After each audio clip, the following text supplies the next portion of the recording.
Festa Mundial da Água, a SPTV preparou uma reportagem especial sobre o caminho que ela percorre até chegar à casa dos prudentinos. Você vai saber de onde ela vem e o processo pelo qual ela passa para que possa ser consumida com qualidade. E quem conta pra gente são os repórteres Murilo Zara e Cláudio Ferreira.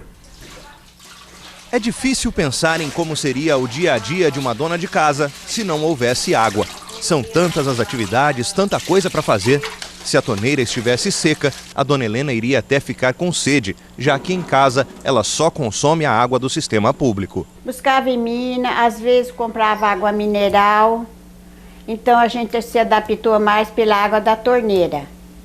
Ela é super bem tratada, é leve. Mas a água precisa percorrer uma longa viagem até chegar à casa da dona Helena. Será que ela sabe de onde vem a água que consome? Ela vem do balneário ali, do Rio do Peixe. E agora, mas de qual que vem? Do balneário ou do Rio do Peixe? Os dois. E o Rio Santo Anastácio? É, tem isso também, o do Rio Santo Anastácio.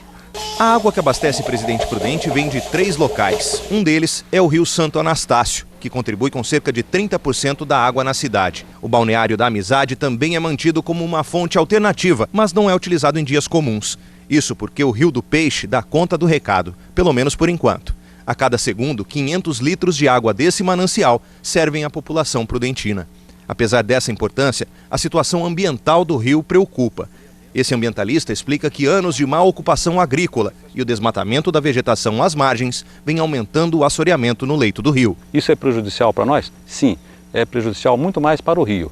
E nós, seres humanos, nós das cidades, da qual contamos com a água desse rio, é que estamos perdendo. Estamos perdendo em qualidade de vida, estamos perdendo em qualidade de meio ambiente, qualidade de lazer, qualidade de passar um fim de semana às margens de um rio maravilhoso como esse. Mas o ambientalista diz que o momento é positivo. Ele conta que muitos proprietários de terras e empresários vêm se conscientizando e investindo na revitalização da mata ciliar.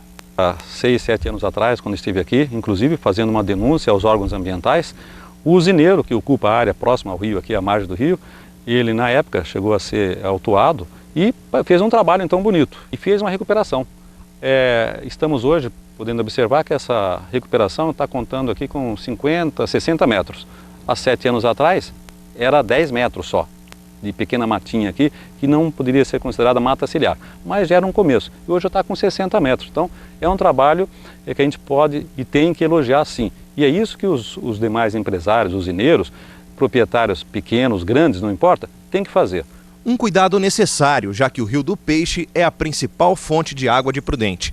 E olha que para atender essa expectativa, ele percorre um longo caminho e não é pelo leito não. O Rio do Peixe é responsável por 70% do abastecimento de água de Presidente Prudente. É aqui nesse ponto, no município de Caiabu, em que a empresa concessionária faz a captação da água. Ela ainda vai percorrer 45 quilômetros até chegar à primeira estação de tratamento. É nesses tubos de 80 centímetros de diâmetro que a água do Rio do Peixe faz sua viagem até Prudente. Pelo caminho passa por 2 estações, em Eneida e no Jardim Jabaquara, que aumentam a pressão para que ela chegue até o destino, a estação de tratamento de água na Avenida da Saudade, próxima ao Jardim Bom Giovanni. É aqui que ela se junta com a do Rio Santo Anastácio e começa a ser tratada para o consumo. Esse ponto aqui é o ponto de chegada da água que provinda dos mananciais de superfície.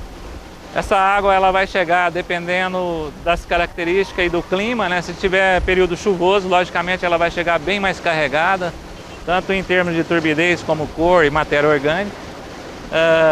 Uma vez ela chegando, ela já vai ter contato com o primeiro produto químico, que é o agente de desinfecção. Em seguida vai ser medido vazão, adicionado um coagulante primário e também um auxiliar de coagulação. E essa água então vai seguir pelo canal de coagulação, em seguida as câmaras de floculação, passando pela decantação e a filtração. Além dos rios Santo Anastácio e do Peixe e do Balneário da Amizade, Prudente tem ainda uma outra alternativa para a captação de água. Muita gente passa por ela e nem percebe. Essa estrutura aqui, localizada no Parque do Povo, é na verdade um poço para a captação de água do Aquífero Guarani, um lençol aquático que fica a 1.800 metros de profundidade. O Aquífero Guarani é um lençol formado com água que é alimentado lá na região de Ribeirão Preto e percola o estado todo. Em caso de necessidade, existe essa possibilidade, é uma possibilidade real? É real, é uma opção. O poço está perfurado, né? É só você instalar equipamentos e você vai captar essa água e logicamente usar técnicas e tecnologias disponíveis aí para deixar ela em condição potável. Seja qual for a fonte, depois de aproximadamente 4 horas na estação, a água está tratada para o consumo. Pode beber com certeza, tranquilamente. Então pronto, dona Helena, pode aproveitar, porque a água é mesmo um bom motivo para sorrir. E todos nós podemos fazer a nossa parte para evitar o desperdício desse recurso natural tão importante em nosso dia a dia. E quem traz algumas dicas para a gente é o repórter Hildo Herrera. Economizar água hoje não é só uma questão de preservação do meio ambiente, mas também do próprio dinheiro. A água está cada vez mais escassa e é um líquido que está custando muito caro. E quem vai dar dicas para nós sobre como economizar a água é o Alex, que é gerente comercial da Sabesp. Alex, a gente está numa pia, numa cozinha. Sim. Como lavar a louça da maneira que gaste menos água? Bem, a questão de economia de água numa casa, na cozinha, na questão de lavar a louça, ela deve ser feita primeiramente da seguinte forma. Os resíduos de alimentos que estiverem em pratos, panelas, elas não devem ser depositados na pia, deve ser jogado primeiramente no cesto de lixo, na latinha de lixo, e depois que tiver um acúmulo de louça na pia, deve-se deixar uma parte da louça mergulhada em água com um pouco de detergente e aí ensaboar toda a louça para depois começar a enxaguar. Ficar ensaboando a louça enquanto a torneira está aberta causa um desperdício de água muito grande. Tá certo. Vamos então para outro setor da casa, outro cômodo da casa onde gasta muita água, né? Talvez o local até onde se gaste mais água numa residência, que é o banheiro. O primeiro lugar aqui é a pia. Como escovar os dentes da maneira correta? A escovação dentária, ela deve ser feita com o uso racional da água, né? Enquanto se está escovando o dente, deve-se manter a torneira fechada. Muitas pessoas têm o hábito de deixar a torneira aberta e estar escovando os dentes. Uma torneira aberta, numa vazão dessa daqui, durante 5 minutos, vai gastar pelo menos 12 litros de água. Então deve-se deixar fechado quando está escovando o dente e enquanto está fazendo a barba também. Em relação à bacia sanitária? O problema da bacia sanitária é que tem muitas pessoas que usam a bacia sanitária como lixeira, né? Colocam restos de materiais sólidos aí e toda vez que ele vai usar ela como lixeira, ele vai acionar a descarga.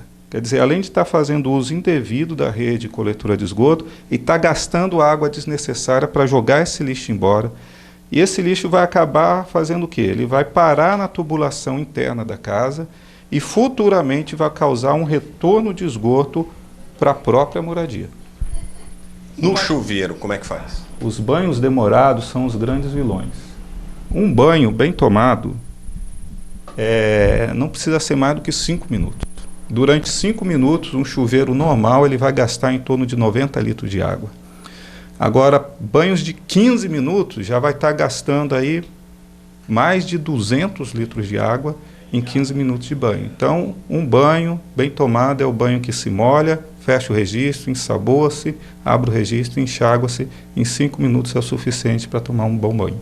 Nada daquela história de cantar no chuveiro. Tem gente que gosta de cantar no chuveiro, né? É bom cantar no karaokê. Tá certo, então.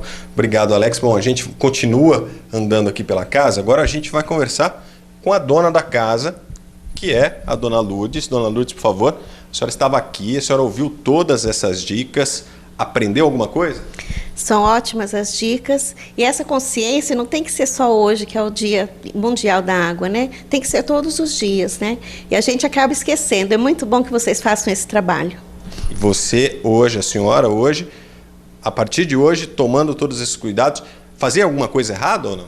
Principalmente a louça, né? Conforme ele falou, a louça, se você deixar ela mergulhada, quando você pegar, já tá os resíduos todos tirados, você vai gastar bem menos água e lavando de uma vez só, enxaguando de uma vez só também. Tá certo, então, dona Lourdes, obrigado por nos receber na sua casa. Tá aí, dicas que valem não só para a dona Lourdes, mas para todo mundo. Hildo Herrera para o SPTV.